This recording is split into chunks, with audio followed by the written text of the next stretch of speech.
உருவாக்குக. அன்புக்கும் இறைநேசத்திற்கு முறைத்தான் அல்லாஹுவின் நல்லடியார்களே, ஈமானிய வேர்கள் என்ற தலைப்பில் ஒரு சில தகவல்களை உங்களோடு பகிர்ந்து கொள்ள ஆசைப்படுகிறோம். முதலில் ஈமான் என்றால் என்ன? அல்லாஹ் ரப்புல் ஆலமீன் அவன்தான் அனைத்தையும் படைத்தான், அவன் ஒருவன் என்று இணையில்லாமல் அவனை ஏற்றுக்கொள்ளுதல், தஸ்தீக்கும் பில் கல்ப் என்று சொல்லுவார்கள். மனதால் அல்லாஹ் ஒருவன் தான், ஆக்குதல் அழிக்குதல் அத்தனை ஆற்றலும் அவனுக்கு மட்டுமே சொந்தம். நபிமார்கள், மலக்குகள், வேதங்கள் இருக்கிறது என்று நம்புதல், இறந்ததற்கு பிறகு மீண்டும் மறுமையில் எழுப்பப்படும் என்று நம்புதல், இதான் ஈமான். இந்த ஈமானை சமூகத்திற்கு கொடுத்த வேர்கள் 4 வேர்கள். அந்த 4 வேர்களைத்தான் உங்களோடு நான் பகிர்ந்து கொள்ளப் போகிறேன். அந்த வேர்களில் நாமும் ஒருவராக இருக்கிறோமா என்பதை நமக்கு நாமே ஆய்வு செய்ய கடமைப்பட்டிருக்கிறோம். முதலில் ஈமானிய வேர்கள், இந்த சமூகத்திற்கு ஈமானை கொண்டு வந்து சேர்த்தவர்கள் நபிமார்கள். மனித முயற்சியால் கண்டிப்பாக நபியாக முடியாது. என்னதான் தொழுதாலும் வணங்கினாலும் நேர்மையா நடந்தாலும் நபியாக முடியுமா? நபி என்பது மனித முயற்சியால் ஆகிற காரியம் அல்ல. இந்த நபிமார்களை வைத்துத்தான் அல்லாஹ் ரப்புல் ஆலமீன் ஷிர்க்கை ஒழித்தான், ஏகத்துவத்தை வளர்த்தான். ஆதம் அலைஹிஸ்ஸலாத்தினுடைய காலத்திலே ஷிர்க் இல்லை, அதை போல அஹ்காமுகளும் இல்லை, சட்டங்கள் இல்லை. ஆரம்ப மனிதர் இல்லையா? சட்டங்கள் அஹ்காம்கள் என்பதெல்லாம் வந்தது நூஹ் அலைஹிஸ்ஸலாத்தின் காலத்தில் தான். மக்கள் பெருகும் போதுதான் நல்லவர்களினுடைய வடிவங்களை எல்லாம் சிலைகளாக வடித்து ஷைத்தான் இவர்களை கடவுள் என்று சொல்ல வேண்டும், இவர்கள் தான் உணவளித்தார்கள், இவர்கள் தான் ரிஸ்க் கொடுத்தார்கள் என்ற அந்த ஷிர்க் உருவானது நூஹ் அலைஹிஸ்ஸலாத்தினுடைய காலத்தில். ஏறத்தாழ 950 ஆண்டுகள் ஏகத்துவத்தை சொன்னார்கள். நூஹ் அலைஹிஸ்ஸலாத்தினுடைய வயது 1060. 950 ஆண்டுகள் ஏகத்துவத்தை சொல்லி சொல்லி சொல்லி சொல்லி ஏற்றவர்கள் வெறும் 80 பேர்கள் தான். என்றைக்குமே தௌஹீத்வாதிகள், ஏகத்துவவாதிகள் குறைவாகவே இருப்பார்கள், ஆனால் அவர்கள்தான் வெற்றியாளர்கள். அல்லாஹ் ரப்பல் ஆலமீன் கப்பலை செய்ய சொல்லுவான். அந்த கப்பலிலே நூஹ் அலைஹிஸ்ஸலாத்து வஸ்ஸலாம் அன்னவர்களையும் அவர்களுடைய சந்ததிகளையும் அல்லாஹ் ரப்பல் ஆலமீன் ஈமான் கொண்ட 80 பேர்களையும் பாதுகாப்பான் என்பது குர்ஆன் சொல்லுகிற வரலாறு. நூஹ் அலைஹிஸ்ஸலாத்தினுடைய காலத்திற்கு பிறகு லூத் அலைஹிஸ்ஸலாத்தினுடைய காலம், இப்ராஹிம் அலைஹிஸ்ஸலாத்தினுடைய காலம், ஹூத் அலைஹிஸ்ஸலாத்தினுடைய காலம், சாலிஹ் அலைஹிஸ்ஸலாத்தினுடைய காலம், இதெல்லாம் ஒட்டி ஒட்டி இருக்கிற காலங்கள். இப்ராஹிம் அலைஹிஸ்ஸலாத்தினுடைய காலத்திலே வாழ்ந்தவர்கள் தான் சச்சமயம், பெரியத்தம்மயம், லூத் அலைஹிஸ்ஸலாத்தினுடைய கோமுகள். நூஹ் அலைஹிஸ்ஸலாத்திற்கு பிறகு இப்ராஹிம் அலைஹிஸ்ஸலாத்தினுடைய காலத்தில் இந்த ஏகத்துவத்தை எடுத்துச் சொல்ல வேண்டிய நிர்பந்தம் ஏற்படுகிறது. காரணம், அவ்வளவு ஷிர்க், எல்லாம் சிலை வணக்கம், தொட்ட இடங்களில் எல்லாம் சிலைகள், அஸ்னாம்கள். இப்பொழுதுதான் கடும் வேகத்தில் இப்ராஹிம் அலைஹிஸ்ஸலாம் செயல்பட வேண்டி இருந்தது. அதனால்தான் அல்லாஹ் ரப்பல் ஆலமீன் இப்ராஹிம் அலைஹிஸ்ஸலாத்திற்கு மலக்கூத்து சமாவாத்தை காட்டினார். இப்ராஹிம் அலைஹிஸ்ஸலாத்துக்கு ரொம்ப ஆசை, அல்லாஹ் எப்படி இறந்தவர்களை ஹயாத்தாக்குகிறான். ரப்பி அரினி கைஃப துஹீல் மௌத்தா, குர்ஆன் பேசுகிறது, இறந்தவர்களை நீ எப்படி ஹயாத்தாக்குகிறாய். இப்ராஹிம் அலைஹிஸ்ஸலாத்தினுடைய சிந்தனைகள் எல்லாம் பல்வேறு வகையாக இயங்கிக் கொண்டே இருக்கிறது. அல்லாஹ்ட்ட பேசிக்கிட்டே இருப்பாங்க இப்ராஹிம் அலைஹிஸ்ஸலாம். வாத திறமையில் இப்ராஹிம் அலைஹிஸ்ஸலாத்திற்கு நிகரான ஒரு நபி இல்லை. எவ்வளவு பெரிய ஆளை கொண்டு போய் விட்டானோ, வாத திறமையில் இப்ராஹிம் அலைஹிஸ்ஸலாம் வென்று விடுவார்கள். சூரியனை பார்க்கிறார்கள், குர்ஆன் பேசுகிறது, சந்திரனை பார்க்கிறார்கள், நட்சத்திரங்களை பார்க்கிறார்கள், இதுவெல்லாம் இறைவனாக இருக்குமோ என்று எண்ணுகிறார்கள். எல்லாம் மறைகிறது, மறைகிற எதுவும் இறைவனாக இருக்க முடியாது. இன்னி வஜ்ஜஹ்து வஜ்ஹிய லில்லதி ஃபத்தர ஸமாவாத்தி வல் அர்த் இருக்க இல்லையா? அப்ப மறையாத ஏக இறைவன் ஒருவன் இருக்கிறான், அவனையே நான் ஈமான் கொள்ளுகிறேன் நம்புகிறேன் என்று வந்தார்களே இப்ராஹிம் அலைஹிஸ்ஸலாம். அதனாலேயே அல்லாஹ் ரப்பல் ஆலமீன் மலக்குத்து ஸமாவாத்தி வல்லர், அல்லாஹ்வினுடைய ஜுனூதுகள் அத்தனை காட்டினான் இப்ராஹிம் அலைஹிஸ்ஸலாம். அல்லாஹ்வினுடைய படைகள், அல்லாஹ்வினுடைய பட்டாளங்கள். ஒவ்வொரு ஆட்சியாளர்களுக்கும் ஒரு படை இருக்கா இல்லையா? மிலிட்ரி வேணும். நாடு என்றால் மிலிட்ரி வேணும். அப்ப ரப்பின் மிலிட்ரிகள் யார்? ஜுனூதுல்லாஹ். குர்ஆனிலே அல்லாஹ் சொல்லுகிறான், ரப்புக்கு 14 படைகள் இருக்கிறது என்று பேசுகிறான். எல்லாத்தையும் பார்த்த நபி 2 பேர் தான். மண்ணிலிருந்து பார்த்தவர்கள் இப்ராஹிம் அலைஹிஸ்ஸலாம், விண்ணிலிருந்து மேராஜிலே பார்த்தவர்கள் கண்மணி ரசூலுல்லாஹி ஸல்லல்லாஹு அலைஹி வஸல்லம். இந்த 2 பேரும், அதனாலதான் இந்த 2 பேரும் உயர்ந்தவர்கள். எல்லாம் அல்லாஹ்வுடைய ஆட்கள். அதனாலதான் நம்ரூத் இப்ராஹிம் அலைஹிஸ்ஸலாம் இடத்திலே பேசி ஜெயிக்க முடியவில்லை. அல்லாஹ் ஒருவன் என்று இப்ராஹிம் சொல்கிறாயே, உன் அல்லாஹ்வுக்கு என்ன ஆற்றல்? இதெல்லாம் குர்ஆன் பேசுகிறது. உன் அல்லாஹ்வுக்கு என்ன ஆற்றல் இருக்கிறது? இப்ராஹிம் அலைஹிஸ்ஸலாம் சொன்னாங்க, என் அல்லாஹ் நினைத்தவர்களை ஹயாத்தாக்குவான், நினைத்தவர்களை மௌத்தாக்குவான். நான் தான் ஹயாத்தை கொடுப்பேன், நான் தான் மௌத்தை கொடுப்பான். 2 சிறைவாசிகளை அழைத்தான் நம்ரூத். ஒருத்தனை கொண்டுட்டான், ஒருத்தனை ஓடுனான். நானும் ஒருவனை ஹயாத்தாக்கி விட்டு விட்டேன், ஒருத்தவனை கொன்று விட்டேன். இப்ராஹிம் அலைஹிஸ்ஸலாம் சிரிக்கிறாங்க. நம்ரூத் ஏன் சிரிக்கிறாய்? இப்ராஹிம் அலைஹிஸ்ஸலாம் சொன்னாங்களா, என் இறைவன் கிழக்கே சூரியனை உதயமாக்கி மேற்கிலே மறைய வைக்கிறான். ஒரே ஒரு நாள் நீ மேற்கிலே உதயமாக்கி கிழக்கிலே மறையவை. சுலைமானின் வாதத்திற்கு முன்னால் நம்ரூது தோற்று போனான். பேசுகிறது. கடைசியில் அல்லாஹ் ரப்பல் ஆலமீன் ஏகத்துவத்தை சொன்னதற்காக வீட்டிலே தகப்பன் சொல்லுகிறார், வஹ்ஜுர்னி மலியா, இப்படி எல்லாம் சொன்னால் உன்னை கல்லால் எறிவேன். அல்லாஹ் சொன்னா, வீட்டுல ஏத்துக்காட்டி என்ன, சமூகத்துக்கு போ. சமூகம் ஏத்துக்காட்டி என்ன, அரசன்டையே போ. அரசனிடத்திலே போய் நம்ரூதிடத்திலே வாதம் செய்ய பெரும் நெருப்பு குண்டத்தை மூட்டி தூக்கி மிஞ்சனீக்கின் மூலமாக தூக்கி எறியப்படுகிறது. அங்கேயும் ஏகத்துவத்தை விடவில்லையே, அங்கேயும் டெஸ்ட் வைக்கிறான் அல்லாஹ். நெருப்பிலே தூக்கி போட போகிற போது ஜிப்ராயில் வருகிறார். ஜிப்ராயில் அலைஹிஸ்ஸலாம், நெருப்பிலே விழப்போகிறாய், உன்னை காப்பாற்றட்டுமா? இப்ராஹிம் அலைஹிஸ்ஸலாம் அங்கேயும் யாரிடத்தில்? ஜிப்ராயில் அலைஹிஸ்ஸலாம் இடத்தில் பேசுகிறார்கள். என்னை படைத்த இறைவன் என்ன உறங்கிக் கொண்டாயிருக்கிறான், அவன் பார்த்துக் கொள்வான். ஹஸ்புனல்லாஹ் நிஅமல் மௌலா வ நிஅமல் நஸீர். எனக்கு என் ரப்பு போதுமானவன், அவன் நிஅமல் மௌலா வ நிஅமல் நஸீர். உதவி செய்வதில் அவனுக்கு நிகர் உதவி செய்பவன் யார் இருக்க முடியும்? என்ன வார்த்தை இந்த வார்த்தை! ஜிப்ராயில் அலைஹிஸ்ஸலாம் கேட்கிறார்கள், அல்லாஹ்வின் தூதுவர் கேட்கிறார், வேண்டாம் என் ரப்பு பார்ப்பார். அதனால்தான் அல்லாஹ் ரப்பல் ஆலமீன் சொன்னான், யானார் கூனி பர்தன் சலாமன் அலா இப்ராஹிம். நெருப்பே, இதமான குளிர்ச்சியாக இப்ராஹிமுக்கு ஆக்கிவிடு. அல்லாஹ் அக்பர். 40 நாள் நெருப்பு குண்டத்தில் ஜம்முன்னு உட்கார்ந்து இருந்து வெளியே வந்தால் எப்படி இருக்கும்? ஆனாலும் ஈமானின் பாக்கியம் நம்ரூதுக்கு கிடைக்கவில்லை. உன் இறைவன் இருக்கிறான் என்பதை நான் ஏற்கிறேன், ஆனால் அவனை நான் கொல்லப் போகிறேன். மண்ட மூளை எப்படி வேலை செஞ்சிருக்கு பாருங்க. இறைவனை கொல்ல அம்பு விட்டவன் நம்ரூத். கடைசியில இப்ராஹிம் அலைஹிஸ்ஸலாத்தை கூப்பிட்டான். ஏகத்துவத்தை இப்ராஹிம் அலைஹிஸ்ஸலாம் எடுத்து சொல்லிக் கொண்டே இருக்கிறார்கள். நீ சொல்லுகிற இறைவனை காயப்படுத்துவேன், கொலை செய்வேன் என்று அம்பு விட்டான். கடைசியில் அல்லாஹ் ரப்பல் ஆலமீன் நம்ரூதின் மாளிகையை இடித்தான். நீண்ட வரலாறு சுருங்க சொல்லுகிறேன். உன் இறைவனுக்கு தைரியம் இருந்தால் என் படையோடு மோதச் சொல் என்றான் நம்ரூத். உன் இறைவனுக்கு தைரியம் இருந்தால். அல்லாஹ் இப்ராஹிம் அலைஹிஸ்ஸலாம் சொன்னா, அல்லாஹ் இப்பயே ரெடி, ஓம் படை எப்ப ரெடின்னு கேளு. அல்லாஹ்வின் படை இப்பொழுதே ரெடி.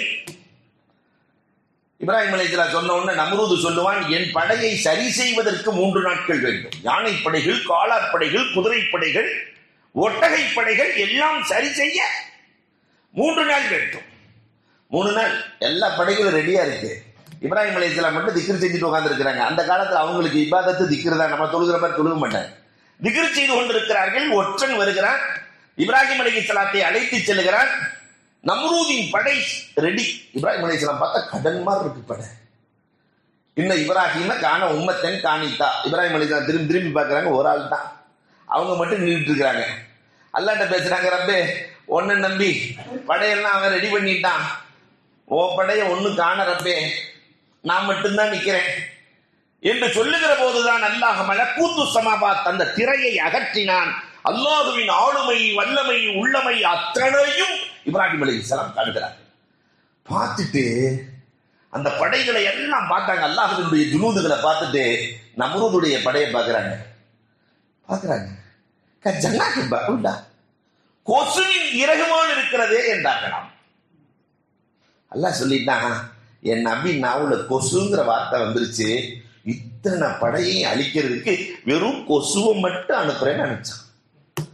அன்னைக்கு வந்த படை இன்னைக்கு வரைக்கும் போகவே இல்லை, இல்லையா? அன்புக்குரியவர்களை எண்ணி பார்க்கிறோம்.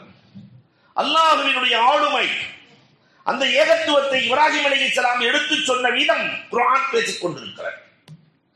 இப்ராஹிம் அலைஹிஸ்ஸலாத்தினுடைய சந்ததிகள் இஸ்ஹாக் அலைஹிஸ்ஸலாம் ஏகத்துவத்தை பேசுகிறார்கள். இஸ்மாயில் அலைஹிஸ்ஸலாம், இப்ராஹிம் அலைஹிஸ்ஸலாத்துக்கு 2 நபி பிறக்கிறாங்க. ஒன்று இஸ்மாயில் அலைஹிஸ்ஸலாம், அவர்களின் மூலமாக இஸ்மாயில் அலைஹிஸ்ஸலாத்தினுடைய தாயார் அடிமை வம்சம், அவர்களின் மூலமாக இப்ராஹிம் அலைஹிஸ்ஸலாம், ஹாஜரா, இஸ்மாயில், அடிமை வம்சத்தில் பிறந்தவர்கள் இஸ்மாயில் அலைஹிஸ்ஸலாம். அதனாலதான் யூதர்கள் நம்மை ஏற்றுக்கொள்வதில்லை. அடிமை வம்சத்தில் வந்தவர்கள் தாழ்ந்தவர்கள் முஹம்மத். ஆனா யூதர்கள் இஸ்ஹாக் அலைஹிஸ்ஸலாம், சாரா மூலமாக இஸ்ஹாக் அலைஹிஸ்ஸலாம் பிறக்கிறார்கள். அதில் வந்தவர்கள் யூதர்கள். நாங்கள் உயர்குலத்து பெண்மணிகள், உயர்குலத்து மக்கள், நாங்கள் எப்படி இவர்களை ஏற்றுக்கொள்வது என்பதுதான் அன்றிலிருந்து இன்று வரை. அதனால் நாங்கள் நபியை ஏற்க மாட்டோம், யாரையும் ஏற்க மாட்டோம். அல்லாஹ் அக்பர். அல்லாஹ் ரப்பல் ஆலமீன் இஸ்ஹாக் அலைஹிஸ்ஸலாத்தின் மூலமாக ஏராளமான நபிமார்களை அல்லாஹ் கொடுத்தான். யாக்கூப் அலைஹிஸ்ஸலாம் வந்தார்கள். யாக்கூப் அலைஹிஸ்ஸலாத்தின் மூலமாக யூசுப் அலைஹிஸ்ஸலாம் வந்தார்கள். எல்லோரும் ஏகத்துவத்தை சொன்னார்கள். யாக்கூப் அலைஹிஸ்ஸலாம் 12 பிள்ளைகளை ஒண்ணா உட்கார வைக்கிறாங்க. அதுல யூதன் யகூதா, அதுல இருந்து வந்ததான் யூதர்கள். உட்கார வச்சு அல்லாஹுக்கு ஒரு நாளும் இணை ஏற்படுத்தி விடாதீர்கள், லா துஷ்ரிக் பிஹி ஷைஆ, இறைவனுக்கு இணையை ஏற்படுத்தி விடாதீர்கள், ஏக இறைவன் ஒருவன் தான் என்பதை அந்த நபிமார்கள் போதித்தார்கள். ஆனால் அன்பிற்குரியவர்களே, அந்த யூத கூட்டத்தார்கள் அத்தனையும் மறைத்தார்கள், கொலை செய்தார்கள். நபிமார்களை கொன்று குவித்த பாவிகள் இன்று வரை இரத்தத்தை ஓட்டுவது அவர்களினுடைய சராசரி நடைமுறையாக மாறிப்போனது. இங்கிருந்து ஒரு 3800 ஆண்டுகள் மைல் பிடித்ததை போன்று எடுத்து பாருங்கள். இந்த யூதர்களினுடைய சதிகள் அத்தனையும் அம்பலமாகும். என்ன வேலையை செய்தார்கள்? யூசுப் அலைஹிஸ்ஸலாம் சொந்த சகோதரனையே கொலை செய்ய முயற்சித்தவர்கள் அல்லவா? இந்த யூசுப் அலைஹிஸ்ஸலாம் ஏகத்துவத்தை சிறைச்சாலையிலே சொல்லுகிறார்கள். ஏகத்துவத்தை சிறைச்சாலையில் அல்லாஹ் ஒருவன் தான், அவன் என்னை காப்பாற்றுவான். வெளியே வந்தார்கள், அரசனாக மாறினார்கள். மிஸ்ர் நாட்டிற்கு வந்து விற்கப்பட்ட யூசுப் அலைஹிஸ்ஸலாம் மிஸ்ரிலே ஏகத்துவத்தை சொன்னார்கள். அவர்கள் காலத்தில் இருந்த மன்னன் ஃபிரௌன். பொதுவாகவே மிஸ்ர் மன்னர்கள், அவங்களுக்கு பேரே ஃபராயினா, ஃபிரௌன்கள். அந்த ஃபிரௌன் நல்ல ஃபிரௌன். யூசுப் அலைஹிஸ்ஸலாம் காலத்தில் இருந்த ஃபிரௌன் நல்ல ஃபிரௌன். யூசுப் அலைஹிஸ்ஸலாத்தை மதித்தார், ஏகத்துவத்தை மதித்தார் அந்த ஃபிரௌன். அதனால யூசுப் அலைஹிஸ்ஸலாம் வஃபாத் ஆகும்போது பஞ்சத்தை தீர்த்தவர்கள் யூசுப் அலைஹிஸ்ஸலாம், நல்லாட்சி செய்தவர்கள் யூசுப் அலைஹிஸ்ஸலாம். அதனால நல்லடக்கம் செய்ய வேண்டும். என்ன அருமையான அந்த மன்னனுடைய திட்டம்! பஞ்சங்கள் அத்தனையும் நீக்கி 7 ஆண்டு காலத்தை செழிப்பாக்கிய யூசுப் அலைஹிஸ்ஸலாத்திற்கு அடக்கத்திலேயே சிறந்த அடக்கத்தை தர வேண்டும் என்று மன்னன் முடிவு செய்கிறார், மக்களும் முடிவு செய்கிறார்கள். ஆனா யூசுப் அலைஹிஸ்ஸலாம் அல்லாஹ்ட்ட கேட்கிறாங்க, ரப்பே, நான் பிறந்த ஊர் கன்னான், பைத்துல் முகத்தஸ் பக்கத்துல ஹிப்ரூன், இன்னைக்கு வெஸ்ட் பேங்க் என்று சொல்லுகிறார்களே, இன்றைக்கு அந்த பகுதியில் தான் ஹிப்ரூன் இருக்கிறது, அங்கு அடங்க வேண்டும். என் பெற்றோர்கள் அங்கு அடங்கி இருக்கிறார்கள். ஆனா அவங்க மூத்தா போனது மிஸ்ர்ல. இப்ப எல்லாம் சேர்ந்து எங்க தெரியுமா யூசுப் அலைஹிஸ்ஸலாத்தை அடக்குனாங்க? உலகத்துல வித்தியாசமான அடக்கம் நபி யூசுப் அலைஹிஸ்ஸலாத்தினுடைய அடக்கம்.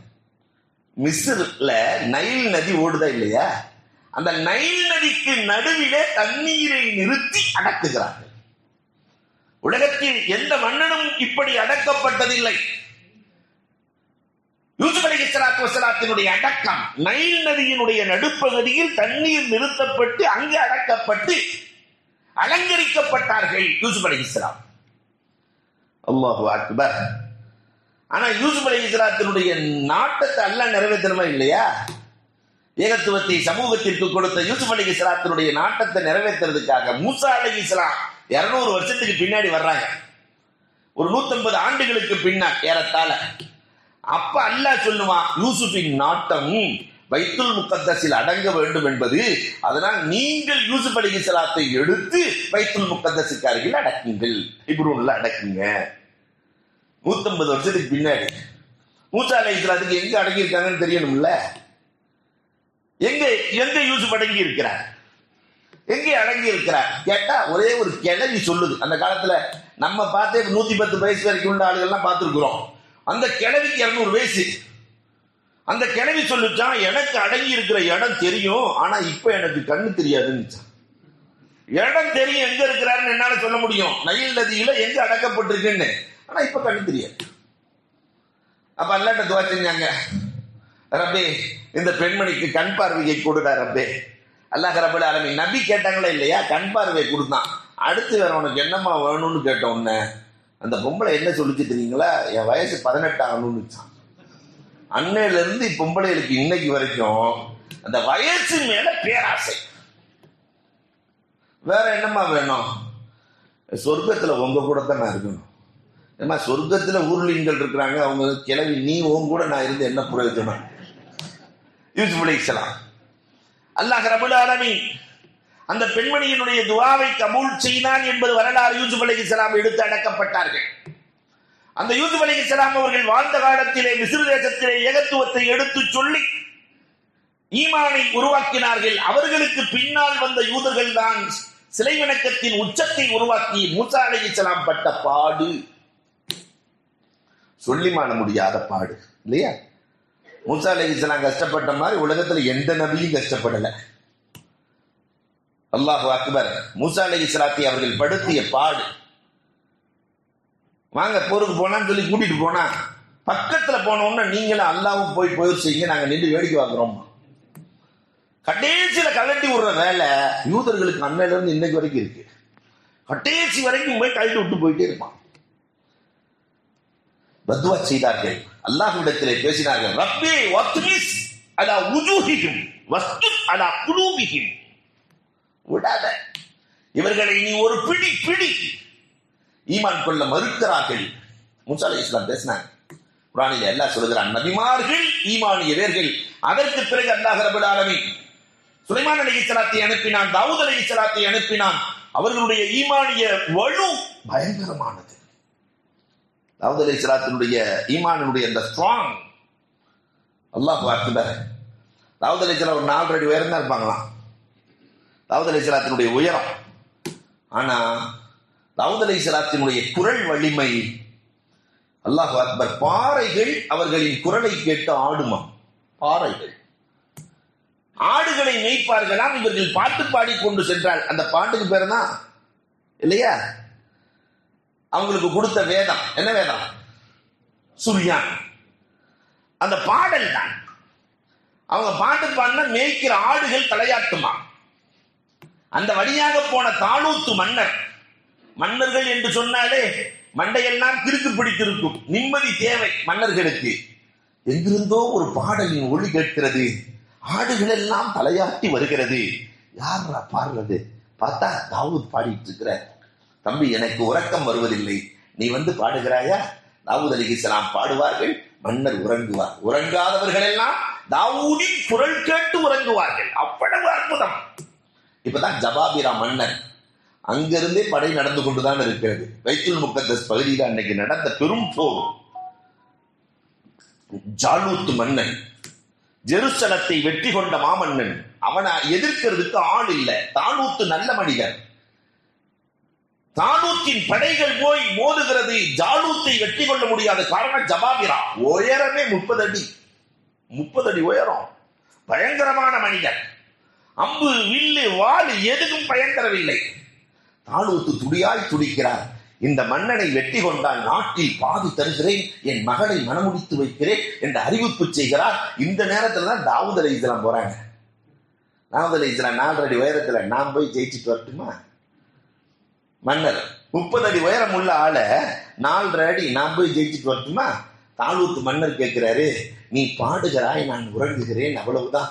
உனக்கு பாடத் தெரியும், எனக்கு உறங்க தெரியும். ஆனால் ஜெயிப்பது என்பது வேறு விஷயம். நீ ஜெயிப்பாயா? உன்னால் அது முடியுமா? எதை வைத்து ஜெயிப்பாய்? மன்னர் கேட்கிறார். அப்ப தாவூத் அலைஹிஸ்ஸலாம் கொண்டு வந்து இந்த உண்டி வில்லு இருக்கா இல்லையா, காக்கா அடிக்கிறது, குருவி அடிக்கிறது, அந்த உண்டி வில்லையும் 4 கல்லையும் கொண்டு வந்து காட்டினாங்களே. இதை வச்சு நான் மன்னனை, மன்னர் விழுந்து சிரிக்கிறார். இதை வச்சு மன்னனை, என் படைகள் சென்று தோற்று விட்டு வருகிறது, இதை வைத்து. மன்னர் சிரிச்சு முடிச்ச உடனே தாவூத் அலைஹிஸ்ஸலாம் சொன்னாங்களாம், அன்னையில இருந்து இன்னைக்கு வரைக்கும் அந்த பைத்துல் முக்கத்தஸ் பகுதியில் இருக்கிறவங்க கல்லைத்தான் பயன்படுத்துகிறார். தாவூத் அலைஹிஸ்ஸலாம் காலத்துல இருந்து இன்னைக்கு வரைக்கும் அந்த கல்லு தான். இப்ப தாவூது சொன்னாங்களா, இந்த உண்டி வில்லையும் கல்லையும் சாதாரணமாக நீங்கள் நினைத்து விட வேண்டாம். என் ஆடுகளை கொல்ல வருகிற சிங்கங்களையும் புலிகளையும் இணை வைத்து தான் கொள்கிறேன். அதை விட வீரமானவனா ஜாலூத் மன்னன்? சென்று வருகிறேன், வென்று வருகிறேன். சென்றார்கள். ஒரு கல்லு முழங்காலுக்குள் புகுந்தது, நின்றவன் முட்டி போட்டான். இன்னொரு கல்லு நெஞ்சுக்குள் பாய்ந்தது. 3வது கல்லு பொட்டில் அடித்தார்கள், பொட்டுண்டு போனான். மன்னனை வெற்றி கொண்டு நாளாண்டவர்கள். ஆடு வைக்கிற இடையனாக இருந்த தாவூத் இப்பொழுது நாட்டின் மன்னனாய் பரிணமிக்கிறார்கள். அவர்களின் மூலமாக பிறந்த சுலைமான் அலைஹிஸ்ஸலாம் ஏகத்துவத்தை வித்தியாசமாய் சமூகத்திற்கு கொடுக்கிறார்கள். வரலாறு நீண்டு செல்கிறது. அல்லாஹ் அக்பர். அவங்க டெக்னாலஜி வழியாக நாம சொல்றதா இருந்தா ஹுதுஹுது பறவை, அதன் வழியாக பில்கீஸ் ராணிக்கு செல்கிறது ஏகத்துவ தூது. பிஸ்மில்லாஹி மின் சுலைமான், பிஸ்மில்லாஹிர் ரஹ்மானிர் ரஹீம் மின் சுலைமான். இல்லையா? அந்த பறவை வித்தியாசமான பறவை. பறவையின் வழியாக ஏகத்துவ தூது கொடுக்கிறார்கள் சுலைமான் அலைஹிஸ்ஸலாம். வந்தது பறவைகள்லயே வித்தியாசமான பறவை ஹுதுஹுது. ஹுதுஹுது சுலைமான் உலக சக்கரவர்த்தி இல்லையா? உலக சக்கரவர்த்திக்கு எவ்வளவு முக்கியத்துவம் இருக்கும்? டைம். உலக சக்கரவர்த்தி. பில்கேட்ஸுக்கு டயத்தின் அவசியம் என்ன? ஒருவன் எழுதி இருக்கும் போது கீழே 500 ரூபாய் நோட்டு இருந்து எடுக்கிறவங்களாட்டி அவன் சம்பாத்தியம் கூட போயிடும் சொன்னானா இல்லையா? ஆனா பில்கேட்ஸ் சுலைமான் அலைஹிஸ்ஸலாத்துக்கு முன்னாடி பிச்சைக்காரன். அப்படின்னா சுலைமான் அலைஹிஸ்ஸலாம் எவ்வளவு பெரிய ஆளு? அந்த ஹுதுஹுது பறவை எங்கே தண்ணீர் இருக்கிறது என்று சொல்லுமா, அங்கே ஒளி செய்து தொழுவார்கள். ஒரு நாள் ஹுதுஹுதுவை காணவில்லை. சுலைமான் அலைஹிஸ்ஸலாம் முடிவு பண்ணிட்டாங்க. பாய்மார்கள் அன்னையில இருந்து இன்னைக்கு வரைக்கும் ஒரே முடிவு தான், பறவையை காணல, வந்துச்சா குருமா போட்ட வேண்டியது. குருமா அன்னைக்கே ரெடி ஆயிடுச்சு. ஹுதுஹுது வந்தால் அறுத்து விட வேண்டியதுதான். அந்த பறவை புத்திசாலி. நேரம் வந்தோம் சுலைமான் அலைஹிஸ்ஸலாம் இடத்திலே அதிசயம் என்னவென்றால், பறவைகளும் பேசியிருக்கிறது, எறும்புகளும் பேசியிருக்கிறது. இனிமேல் ஒரு காலத்தில் இப்படி ஒரு கலை வரும், மனிதர்கள் எறும்புகளோடும் பறவைகளோடும் மிருகங்களோடும் பேசுவார்கள். குர்ஆன் சொன்ன செய்திகள் அத்தனையும் உண்மை. இன்னும் நாம் அதை தொடவில்லை, அவ்வளவுதான். நடக்கும். அந்த பறவை வந்துச்சு. சுலைமான் அலைஹிஸ்ஸலாத்துடைய உலக சக்கரவர்த்தியினுடைய வீக் என்னன்னு தெரியும் அந்த பறவைக்கு. நம்ம வீட்டுக்குள்ள போனோம்னா அத்தா அம்மாவுடைய வீக்னஸ் என்னன்னு பசங்களுக்கு தெரியும். அத்தாட்ட காசு வாங்கணும்னா, பெரும்பாலான அத்தாக்கள்கிட்ட காசு வாங்கணும்னா, அவர் சாப்பிட்டு இருக்கும் போது போய் கேட்டா கொடுத்துருவாரு. என்ன செஞ்சா என்ன? ஆம்பளைய வந்து இந்த ருசிக்கு அடிமை. அப்படி ரசிச்சு சாப்பிடும் போது பாப்பா அப்படின்னு அந்த காசு கேட்டு போப்பா முடிச்சு. நிறைய பேர் சிரிக்கிறத பார்த்தா அப்படித்தான் நடக்கிற மாதிரியே தெரியுது. அன்பிற்குரியவர்களே, தாயார்கிட்ட காசு வாங்குறதாண்டா வதக்குற நேரத்துல கேட்டா கிடைச்சு. அந்த அம்மா ஏதாவது அடுப்புல வேலை செஞ்சுக்கிட்டு இருக்கும் போது போய் காசு கேட்டாங்கன்னா உடனே கிடைச்சிடும். அதே மாதிரி சுலைமான் அலைஹிஸ்ஸலாத்துடைய வீக்னஸ் என்னன்னு அந்த பறவைக்கு தெரிஞ்சு நேரா போய் ஒரு புதிய செய்தியை கொண்டு வந்திருக்கிறேன். சுலைமான் அலைஹிஸ்ஸலாம் உலக சக்கரவர்த்திக்கு புதிய செய்தியா? என்ன புதிய செய்தி? சபா நாட்டு இளவரசி நடுநிலை சிந்தனை கொண்டவள், ஏகத்துவத்தை போய் எடுத்து சொன்னால், கலிமாவை எடுத்து சொன்னால், அந்த பெண்மணி மட்டுமல்ல அந்த நாடே இஸ்லாமாகி வரும். அனுப்பினார்கள். நாடே முஸ்லிமானது. பில்கீஸ் ராணியோடு இஸ்லாத்தை ஏற்றார்கள், திருமணம் முடித்தார்கள். நிறைய வரலாறு. நபிமார்கள் அதற்கு பிறகு ஈசா அலைஹிஸ்ஸலாம் வந்தார்கள், ஏகத்துவத்தை தந்தார்கள். தொட்டில் குழந்தை பேசி ஏகத்துவத்தை கொடுத்தது. 6 மாச புள்ள பேசி ஈமானை கொடுத்தது. கண்மணி ரசூலுல்லாஹி ஸல்லல்லாஹு அலைஹி வஸல்லம் அவர்கள் வருகிறார்கள், ஏகத்துவத்தை பல்வேறு கோணங்களில் கொடுத்தார்கள். இல்லையா? ஒவ்வொருவருக்கும் ஒவ்வொரு விதமாக, மோஜிசாவின் மூலமாக, நடைமுறையின் மூலமாக, குர்ஆனின் மூலமாக பெருமானார் ஸல்லல்லாஹு அலைஹி வஸல்லம் அவர்கள் ஏகத்துவத்தை இந்த சமூகத்திற்கு அள்ளி வழங்கினார்கள். அல்லாஹ் அக்பர். எத்தனை வரலாறுகள் சான்று. கொத்து கொத்தா இஸ்லாத்துக்கு இழுத்தாங்க ரசூலுல்லாஹ். அதுல நிறைய வரலாறுகள் உண்டு. உதாரணத்துக்கு 1-2 செய்திகளை சொல்லுகிறேன். ஒரு கிராமவாசி அந்த பக்கம் போயிட்டு இருமா, ஒட்டகத்துல நல்ல கறி வாங்கிட்டு, நம்ம ஊர் மாதிரிலாம் அரபுகள் அன்னைக்கு இன்னைக்கு கறி வாங்குறது, நம்மால் தான் போய் காக்கில கொடுங்க அப்படிமா. இல்லை காக்கில கறி வாங்குறது, இந்த 1/2 கிலோ கறி வாங்குறது, இதெல்லாம் நம்ம வேலை. இன்னைக்கு வரைக்கும் அரபுகள் போனாக்கா அப்படி ஒரு 3 கிலோ 4 கிலோ ஒரு சப்பை அப்படி எடுத்துட்டு போவான். எடுத்துட்டு போய் மேலே தூக்கி போட்டு, இல்லையா, ஒரு 4-5 பொண்டாட்டி 3 பொண்டாட்டி இருக்கும், அதையும் சேர்த்து ஒன்னா கூட்டிட்டு மொத்தமா, இல்லையா, போற பழக்கம் அன்றிலிருந்து இன்று வரை அவர்களுக்கு சொந்தம். இங்க நமக்கு ஒண்ணுன்னாவே பெரிய சிக்கலா இருக்கு. அன்புக்குரியவர்களை எண்ணி பார்க்கிறோம். உமர் ரலியல்லாஹு தஆலா நின்று கொண்டிருக்கிறார்கள். அந்த கிராமவாசி கரியோடு சென்று கொண்டிருக்கிறார். பெருமானார் உமர் ரலியல்லாஹு சொன்னாங்க, அம்மா அவர்களுக்கு போய் ஏகத்துவத்தை சொல்லுங்க. அந்த கிராமவாசிக்கு உமர் ரலியல்லாஹு சொன்னாங்க, ரசூலே வேண்டாம், அவர்களும் கோபக்காரர், நானும் கோபக்காரன், 2 பேருக்கு ஒத்து வராது ரசூலே. இல்ல போய் சொல்லுங்க. உமர் ரலியல்லாஹு தஆலா சென்றார்கள். கிராமவாசி இடத்திலே கொஞ்சம் கீழே இறங்கு என்றார்கள். அந்த கிராமவாசி எதுக்குன்னா, இந்த கீழே இறங்கு. அந்த கிராமவாசி இறங்கியதற்கு பிறகு அல்லாஹ் ஒருவன் அதுவும் இருக்கிறாரே, அவர் தான் அல்லாஹ் என்னுடைய ரசூல், ஈமான் கொள்ள வேண்டும் என்று சொல்ல கிராமவாசி விட்டா ஒரு அற உமர் ரலியல்லாஹு கண்ணத்துல. உமர் ரலியல்லாஹு தான் அடித்து பழக்கம். ஆனால் இன்றைக்கு அடி வாங்கி கொண்டு இருக்கிறார். ரசூலே என்னை தொட்டு விட்டார், எதின் அனுமதி கொடுங்கள், கழுத்தை எடுத்து விடுங்கள். என்னை அடித்தவன் இந்த பூமியில் இருக்கக்கூடாது ரசூலே. பெருமானார் ஸல்லல்லாஹு அலைஹி வஸல்லம் சிரித்துக் கொண்டே நான் சொல்கிறேன், வாங்க உமரே, அல்லாஹ் ஒருவன் இருக்கிறான், அல்லாஹ்வை ஏற்க வேண்டும். அவன்தான் வானத்தை படைத்தான், பூமியை படைத்தான், இந்த ஒட்டகத்தை படைத்தான், உன்னையும் என்னையும் அவன்தான் படைத்தான். அந்த கிராமவாசிக்கு வந்ததே கோபம். வாங்கிய கரியை தூக்கி கீழே எறிந்து, இது ஈமான் கொள்ளட்டும், நான் ஈமான் கொள்கிறேன். பெருமானார் ஸல்லல்லாஹு அலைஹி வஸல்லம் அந்த இறந்த மாமிசத்திடத்தில் பேசுகிறார்கள், மன் அன்த தஅபுத், நீ யாரை வணங்குகிறாய்? மன் தஅபுத். அந்த மாமிசம் சொன்னது, யாருடைய அரிசி விண்ணிலே இருக்கிறதோ, பூமியிலே எவன் பாதை அமைத்துக் கொடுத்தானோ அந்த ஏக இறைவனை வணங்குகிறேன். நான் யாருன்னு கேட்டாங்க அந்த மாமிசத்திடத்துல. இந்த மாமிசம் சொன்னது, அந்த மஹ்மூத், அந்த அஹ்மத், அந்த முஹம்மத், அந்த தாஹா, அந்த முபஷிர், அந்த முதஸ்ஸிர். கேட்ட உடனே கிராமவாசிக்கு கிருகிருந்தாயிடுச்சு. பெருமானாரை கட்டி அணைத்து ஈமான் கொண்டதோடு மட்டுமல்ல, தன் கிராமத்திற்கு சென்றான். 100 குடும்பங்கள் அதிசய மனிதனை கண்டேன். அவரிடத்தில் இறந்த மாமிசமும் பேசுகிறது. அவர்தான் சாதிக், அவர்தான் உண்மையாளர், அவர்தான் அமீன். பாருங்கள், இது ஒரு பக்கம். அபூதர் போன்ற அறிவாளிகள் பெருமானாரின் நடைமுறை என்ன என்பதை பார்த்து ஈமான் கொள்கிறார்கள். ரசூலினுடைய நடைமுறைகள் முகம்மதை போன்று சிறப்பாக நடப்பவர். 30 நாள், அதுல 14 நாள் ஜம்சம் தண்ணியை குடிச்சுக்கிட்டே ரசூலை வாட்ச் பண்றாரு. அவர் எப்படிப்பட்டவராக இருக்கிறார்? சிலர் மஜ்னூன் என்கிறார்கள், சிலர் சூனியக்காரர் என்கிறார்கள், நிறைய ஒவ்வொருத்தரும் சொல்றாங்க. ஆனால் நடைமுறையை பார்த்து ஈமான் கொண்டவர்கள் இருக்கிறார்கள். இப்படி நபிமார்கள் ஈமானிய வேர்களாய், அதை அடுத்து சஹாபாக்கள். ஈமான் இன்றைக்கு இவ்வளவு தூரம் ஈமானிய விருட்சம் ஏற்படுவதற்கு காரணம் அல்லாஹ் குர்ஆனிலே சொல்லுகிறான், உலாயிக ஹிஸ்புல்லாஹ், இவர்கள் அல்லாஹ்வின் ஆவிகள். சஹாபாக்கள் மனித முயற்சியால் சஹாபியாக முடியாது. சஹாபாக்களால் இந்த இஸ்லாமும் ஈமானும் விரிந்தது. அதிலே அபூபக்கர் ரலியல்லாஹு தஆலாவை கொண்டு ஈமான் கொண்டவர்கள் ஏராளமானது. வரலாற்றை எழுதுறாங்க, 60க்கும் மேற்பட்டவர்கள் ஈமான் கொண்டார்கள். சொன்ன உடனே அபூபக்கரின் மீது கொண்ட நம்பிக்கையில் ஈமான் கொண்டவர்கள் தான் உஸ்மான் ரலியல்லாஹு தஆலா. அபூபக்கரை ஈமான் கொண்டார்.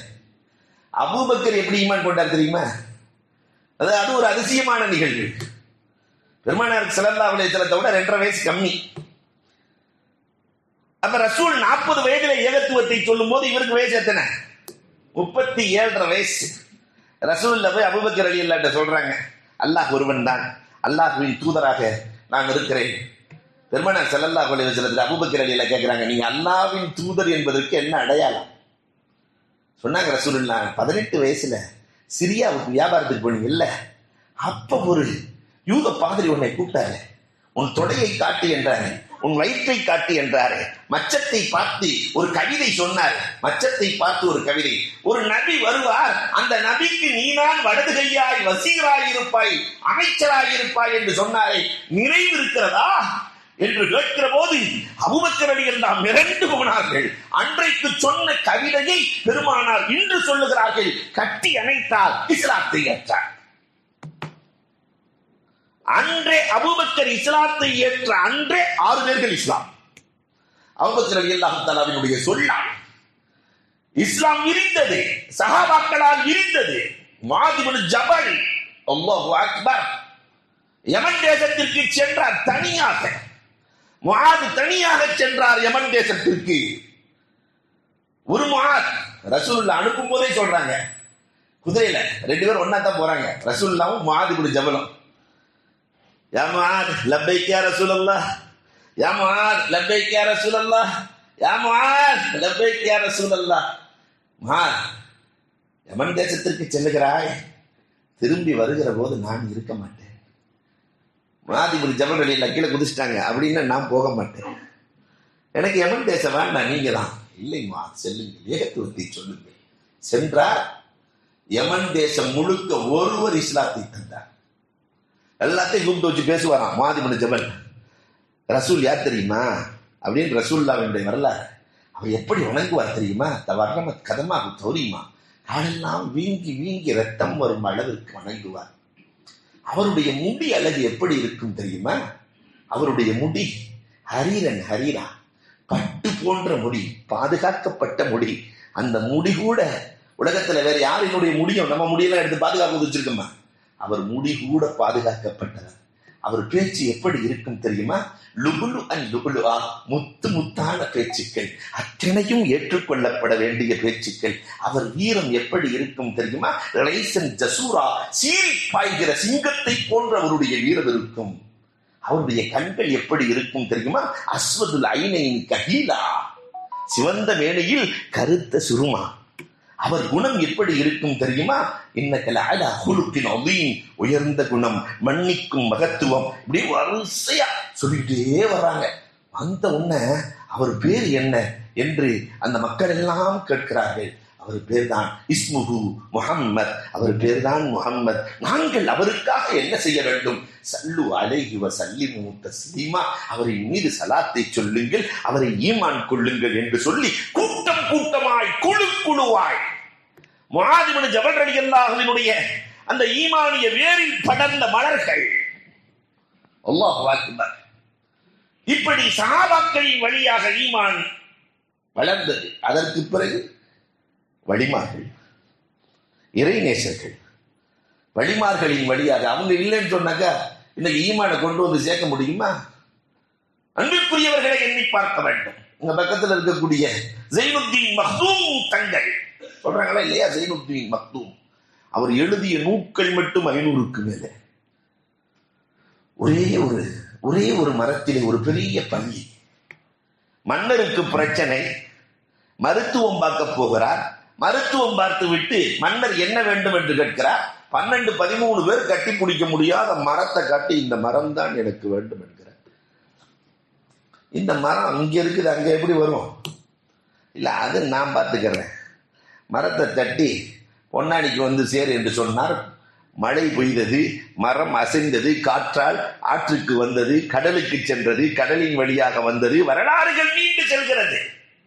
மரத்தால் கட்டுகிறார். ஆசாரி ஏறி கிபிலா வைக்க வேண்டும். என் முதுகுல ஏறி பாருன்னாரு. முதுகுல ஏறி நின்னாக்கா காபத்துல்லா தெரிகிறது. இவர் முதுகில ஏறினால் காபா தெரிகிறது. கரெக்டாக திசை வைத்தார், காபா தெரிந்தது. காபாவை வைக்கிறார், இறந்து போகிறார், பக்கத்தில் அடக்கமாகிறார். என்ன வரலாறுகள்! ஏகத்துவத்தை ஏற்ற வரலாறுகள் வழிமார்களின் மூலமாக. கௌசுல் ஆலம் எவ்வளவு பேர்கள், லட்சக்கணக்கான பேர்கள் ஈமான். இந்தியாவிலே கரீபே நவாஸ் யாரு, காஜா முஈனுத்தீன் சிஸ்தி போயிட்டு வர்றாங்க. 70,000 பேர் இஸ்லாம். அம்மாட்ட சொன்னாங்களாம், என் கையால் அல்லாஹ் 70,000 பேருக்கு இஸ்லாத்தை கொடுத்துருக்கிறான். அப்ப அம்மா சொன்னாங்களாம், ஒன்னால இல்ல அது என்னாலன்னாங்களாம். இப்படி ஒரு பிள்ளைய கொடுன்னு நான் அல்லாட்ட கேட்டதுனாலதான் ரப்பு கொடுத்தான். தாயை கட்டி அணைக்கிறார்கள், முத்தமிடுகிறார்கள்.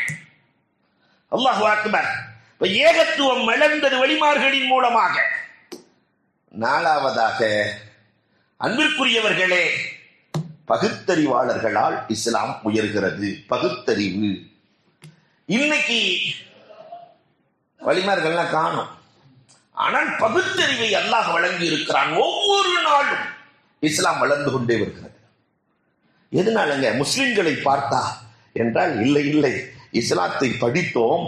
உலகத்திலே இருக்கிற எல்லா பிரச்சனைகளுக்கும் தீர்வு இஸ்லாத்திலும் குர்ஆனிலும் இருக்கிறது இல்லையா? டாக்டர் கித்மூர் சொன்னாரே, நான் கருவியலை கண்டேன், வியந்து போய் இஸ்லாத்திற்குள் வந்தேன்.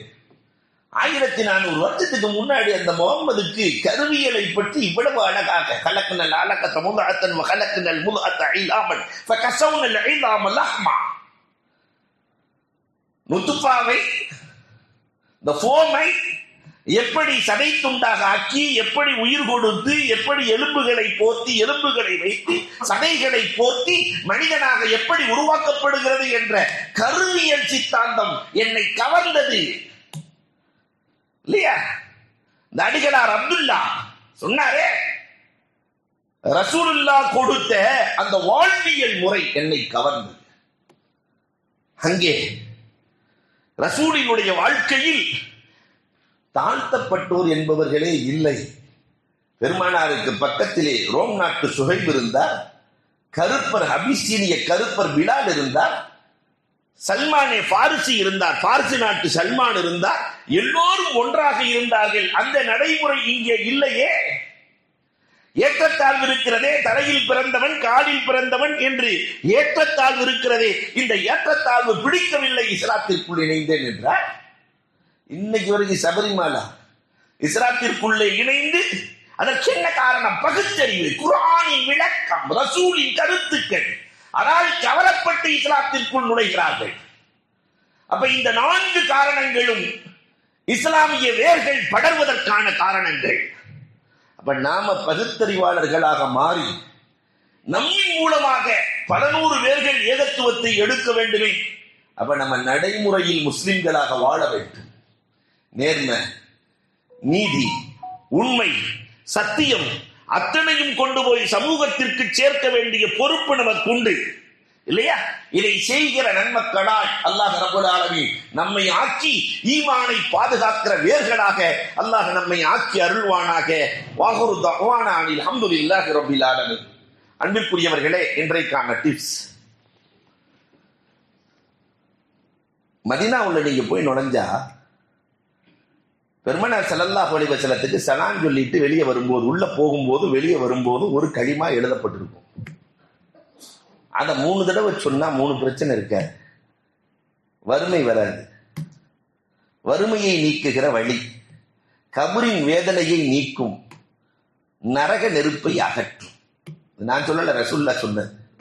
ஒரு சின்ன களிமா, லா இலாஹ இல்லல்லாஹ் அல் மலிக்குல் ஹக்குல் முபீன்.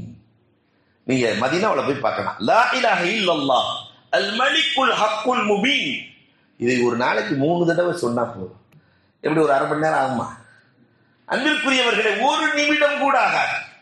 ஆனால் எல்லா பிரச்சனைகளுக்கும் தீர்வு வறுமையை போக்குகிற மாமருந்து பெருமானார் சொல்லி இருக்கிறாங்க. லா இலாஹ இல்லல்லாஹ் அல் மலிக்குல் ஹக்குல் முபீன். அல்லாஹ் ரப்பல் ஆலமீன் கேட்டதின்படி அமல் செய்கிற தௌஃபீக்கை எனக்கும் உங்களுக்கும் நல்குவானாக. அன்புக்கும் இறைநேசத்திற்கும்